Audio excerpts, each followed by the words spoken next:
don't fall for this, lovelies. Don't fall for this. When you have created a narc injury by either exposing a narcissist, by going no contact, or by ignoring them, the narcissist gets caught in this kind of do or die battle in their own head. They want you to be punished and they want you to suffer. The narcissist wants to win this battle at all costs, and they don't care what it takes to win. They never fight fair, and they are the most dirty fighters. In part because they don't care about their own reputation. You know, it's usually shot to hell anyhow. So while they, on one level, still have to kind of maintain this false facade, this, you know, this construct they've created, so they still have to feign kind of outrage and hurt while doing anything they can to get your attention.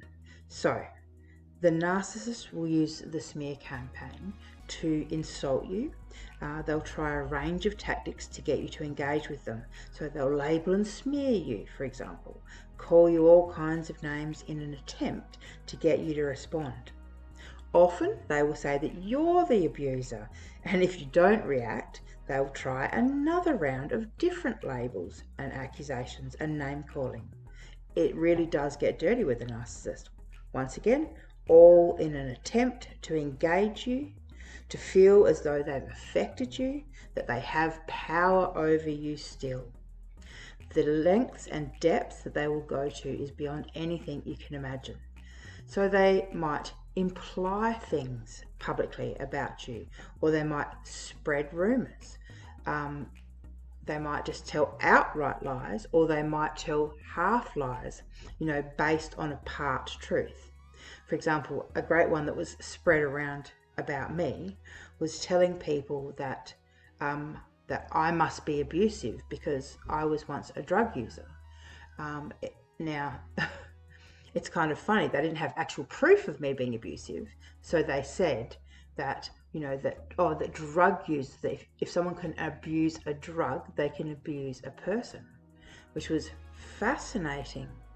The mental gymnastics that it took to get there. But, you know, when a narcissist doesn't have proof of something, you know, they'll just create, like I said, a half-truth or a lie. They don't care. They really don't care. They'll say they've got evidence that they don't actually have. You know, they'll create, so in this case, this person came out going, kind of saying, oh, exposed, oh, I've exposed freedom.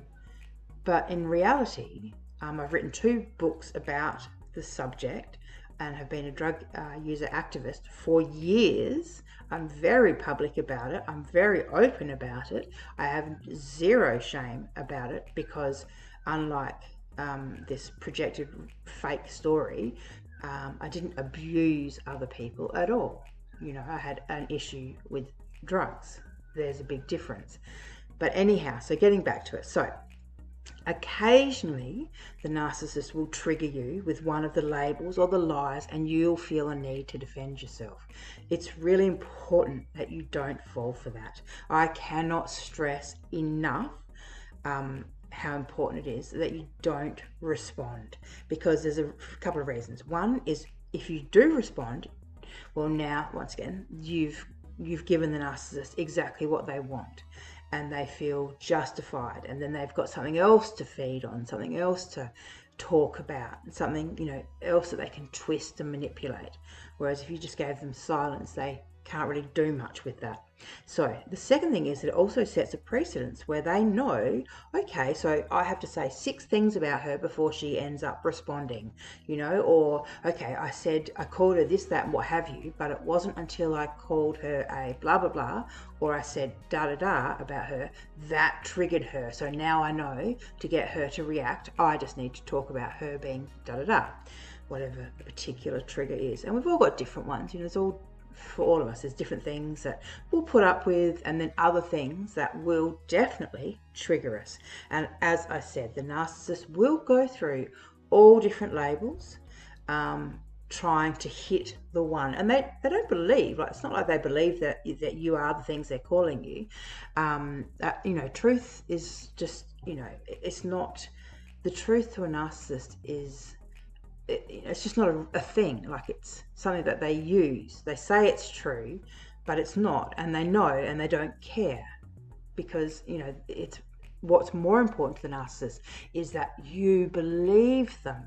It doesn't matter, like I said, whether what they're saying is true or not. They just want whoever's listening, so the audience, to believe it, and they also want you, as the victim or the target, they want you to start to question yourself. They want you to feel like, oh my God, people are saying that I'm this, that, what have you. Or people are talking about me negatively or whatever. So they're trying to manipulate you and the audience and to get a response. Yeah, truth is just a victim to a narcissist, essentially.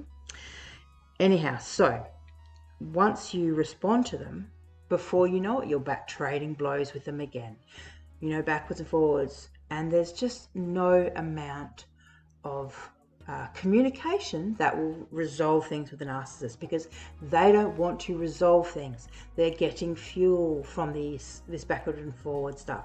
They love it. It makes them feel like they have value, worth, that people see them, that they are winning.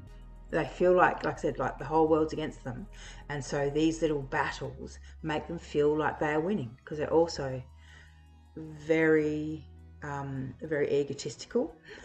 So they have this thing where they always think they're winning, even when they're not. Like, even when everyone else can see that what they're saying is ridiculous, or what they're saying doesn't make any sense, or they're making a fool of themselves, whatever, the narcissist will be the one being up there, so kind of bragging, boasting, proud of themselves, chest out, I'm winning here.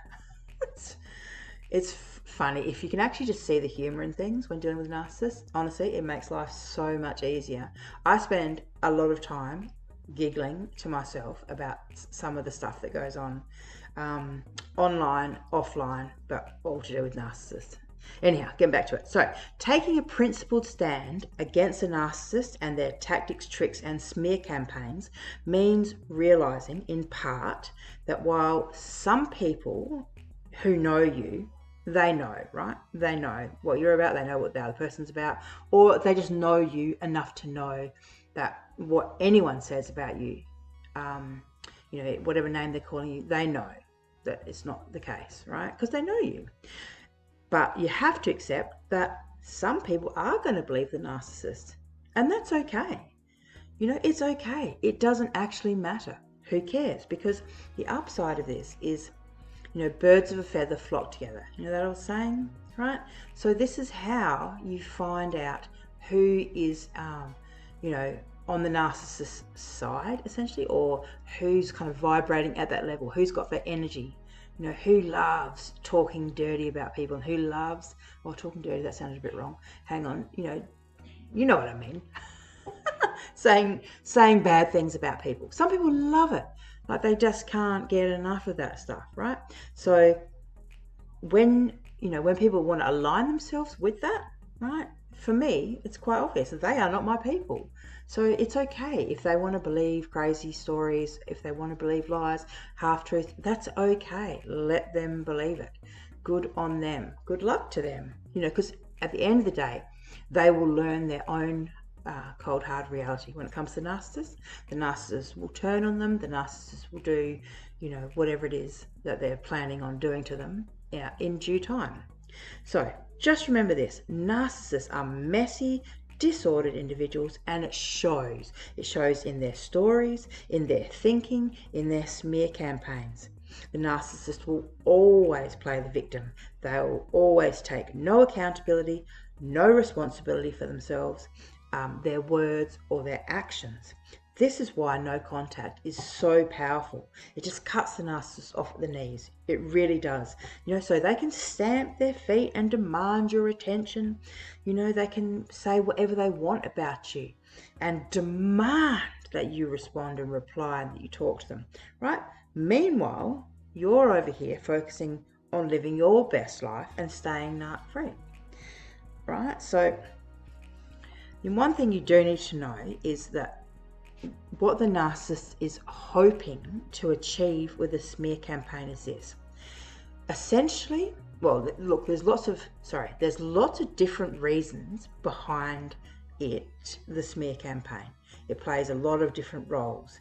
But essentially, the main kind of predominant reason is that the narcissist, when they've been exposed, whether, it could be a preemptive strike that they're taking against you because they think, oh, the truth about them is going to get it out, or you've told people about them, right? So the truth is getting out. So what the narcissist then does is runs a smear campaign about you, and they're essentially trying to confuse the audience about who is right and who is wrong, right? Because they've heard, for example, they heard a story about the narcissist and how the narcissist did, this bad behavior, whatever it was.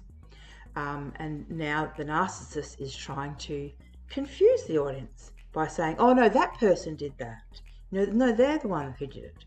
They're also trying to do the old proverbial throw enough mud and hope that some of it sticks. Right? So, like I said, label after label, story after story, this, that, whatever. It's changing all the time, because if that one doesn't work, they just try something else. Throwing a whole lot of mud, hoping that some of it's going to stick to you.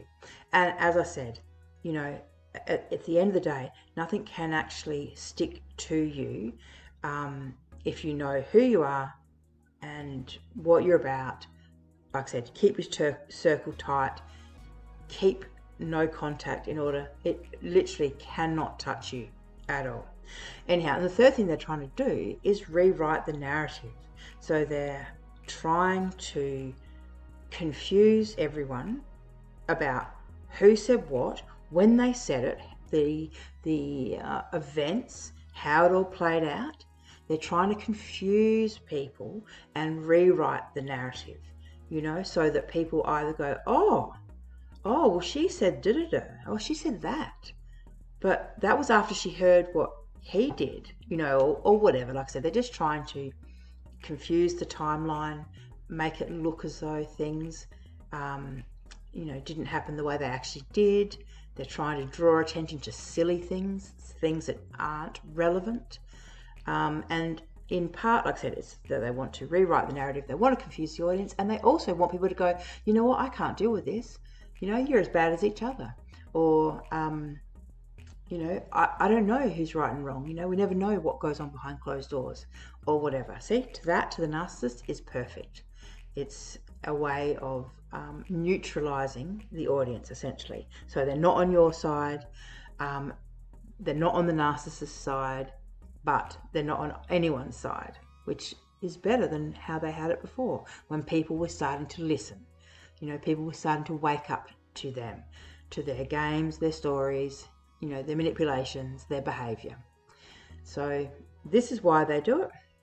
And as I said, the key to the smear campaign is to just not engage. Do not have contact with them at all for any reason, no matter what they say. Yeah. All right, lovers, I'm going to link some videos here. Thanks for listening. Bye.